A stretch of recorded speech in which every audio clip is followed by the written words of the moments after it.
Hello Aries, Sun, Moon Rising, and Venus signs. Kamusta kayo? Sana po ay nasa mabuti kayong kalagayan. Welcome back po sa Star Tarot at kung bago kayo rito, welcome din po kayo. Please subscribe, like, share my videos, and leave me a comment kung nakaresonate po kayo. Thank you. Tignan natin kung anong mga messages para kay Aries. We have 8 of Wands. Wow. So, 8 of Wands, this is a fast-moving energy, Aries. So, mabilis. No? Mabilisan ang mga kaganapan, mabilisan ang pagdating ng mga balita. There are good news coming your way as well, no? So, mabilisan ang pasok nito. Mga opportunities, mabilis din ang pasok. At, mabilis din, ano? Mabilis ang pasok ng mga oportunidad na to. Mabilis din ang reaksyon na hinihingi, no? Mabilis din na reaksyon na hinihingi ng energy na to. Kaya you need to be ready. Okay, you need to be ready for anything. Dapat maging physically, mentally, emotionally fit and ready kayo para kahit ano man ang maganap, 'di ba? So ano ka, dapat anytime you can take action, anytime you can make a decision. Yung parang ganon. Maaari din no, na may travel dito, no, nagagawin kayo. Kaya good luck din. We have 7 of Cups, ayan. Maraming oportunidad ang dadating, 'di ba? Mabilisan ang pagpasok and marami, 'di ba, ang pagpipilian ninyo. So baka ma-confuse kayo rito, no. Baka talagang mag-iisip kayo dito ng bonggang-bongga kasi this could lead you to be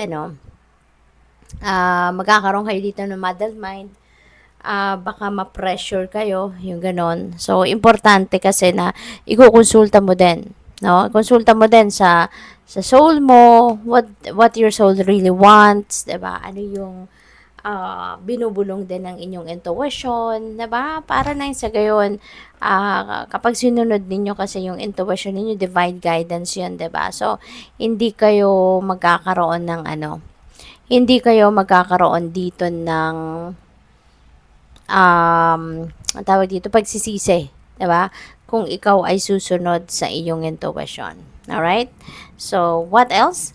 We have High Priestess. And so, High Priestess, this is reminding you, no, that your intuition will always be on point, no, lalo-lalo na around this time.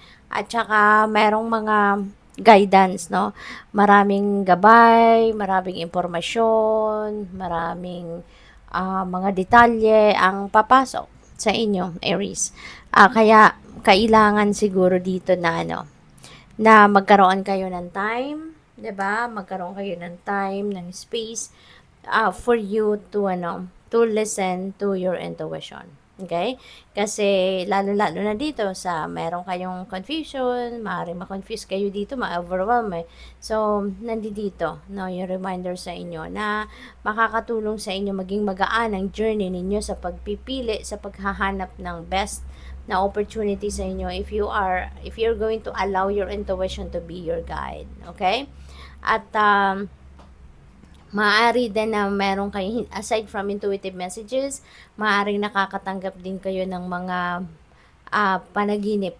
No? Maaaring nananaginip kayo and those are messages as well para sa'yo na gagabay din, no, sa mga desisyon na gagawin ninyo. Kaya good luck sa'yo.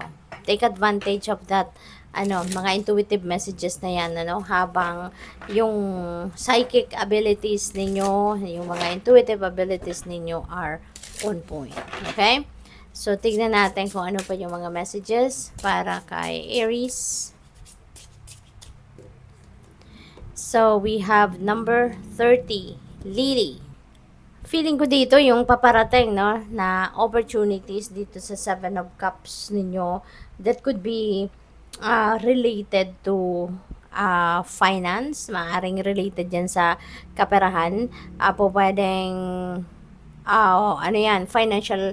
financial opportunities, pwedeng trabaho, extrang racket, extrang trabaho, baka meron na kayong full time, baka yung opportunity na to is could be your part-time job, no, or side hustle.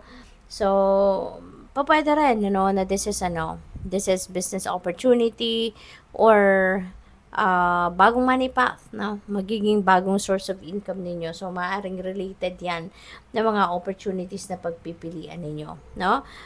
This also signifies financial prosperity and abundance. Kaya po pwede na yung mga opportunities na to na dadating is going to bring forth financial abundance and prosperity into your life. No? Kaya napakaganda. So, this is also going to be the time na magiging feeling joyful ka and happy, lalo-lalo na siguro sa sitwasyon ninyo sa love life, yung ganon. Pwede rin na you're very inspired sa ngayon, ano, pagdating sa usaping puso, no? So, we also have birds. Ayan. So, may mga balita talaga na paparating. You know, mayroon akong naririnig dito na maaring meron ding magdadala sa iyo ng maraming kwento. Pwedeng chismis yan, pwede rin naman ang katotohanan yan. But yeah, meron akong napipick up dito na mga balita na dadating, impormasyon, chismis na pwedeng makarating sa inyo. Pwedeng related yan sa pwedeng related sa relationship ninyo, sa person ninyo, pwede rin na related yan dito, no? Yung mga balitang yan, baka related dito, no? Sa mga financial opportunities ninyo. Kasi, yan, baka yung mga news na to na paparating is news regarding offers siguro, 'di ba? Yung mga offers na yan, yung mga merong sigurong magha-hire sa iyo, 'di ba? O baka yung communication na dadating sa inyo is maybe tawag na sa trabahong in-applyan ninyo, pwedeng gano'n, no? So, what else? We have key. Ayan, so number 33. Wow, so nasa kamay ninyo yung mga susi. Okay, Aries, maaaring kayo ay magbubukas na ng panibagong chapter sa buhay ninyo.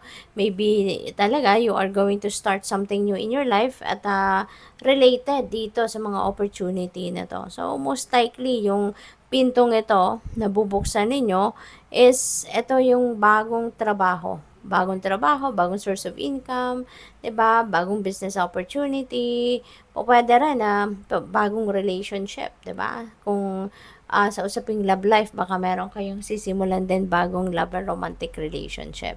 So, good luck po. Thank you for watching. Love and light. Namaste.